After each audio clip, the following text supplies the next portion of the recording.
Guys ഇന്നലെ നാട്ടിൽ നിന്ന് നമ്മൾ ചെങ്ങായി കാസർഗോഡത്തെ സ്പെഷ്യൽ ബീഫ് കറി കൊടുന്നീന്. ആ ബീഫ് കറി ഇന്ന് പാകിസ്ഥാനത്തെ ഒരു ചെങ്ങായിനോണ്ട് നമ്മൾ ട്രൈ ആക്കിയതാണ്.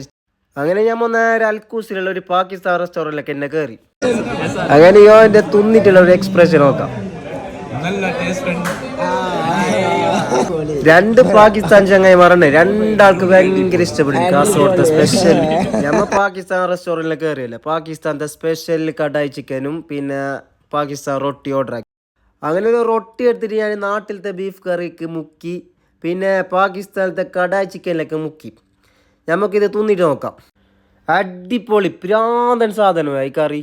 നിങ്ങൾ എന്തായാലും ട്രൈ ആക്കേണ്ട സാധനമാണ്. ഒക്കെ വന്ന റാശി പറയുന്നത് റൊട്ടി പ്ലേറ്റിൽ വെച്ചിട്ട് തിന്നലില്ലല്ലോ, കയ്യിൽ പിടിച്ചിട്ട് തിന്നണം. എന്തെങ്കിലും കാട്ടും ഞമ്മ ഫുള്ള് കാലിയാക്കി. എല്ലാം കഴിഞ്ഞിട്ടാകുമ്പോൾ ഒരു സിഗ്നേച്ചർ ഐറ്റം ഉണ്ട് സംഭവം. നമ്മളെ നാട്ടിലത്തെ മോരിൻ്റെ ടേസ്റ്റ് ഇപ്പോൾ ഇത് എന്തോ ഒരു മജന. നിങ്ങൾ വന്നിട്ട് ട്രൈ ആക്കണം. ഇത് ഇനു ലാഹോറി ദർബാർ റെസ്റ്റോറൻറ്റ് ഏടെന്ന് വെച്ചെങ്കിൽ അൽക്കൂസ് ഇൻഡസ്ട്രിയൽ 2-ലാണ്. അപ്പോൾ നിങ്ങൾ അവിടെ പോയിട്ട് തിന്ന അഭിപ്രായം അറിയിക്കുക. അപ്പോൾ അടുത്ത വീഡിയോയിൽ കാണാം. ബൈ.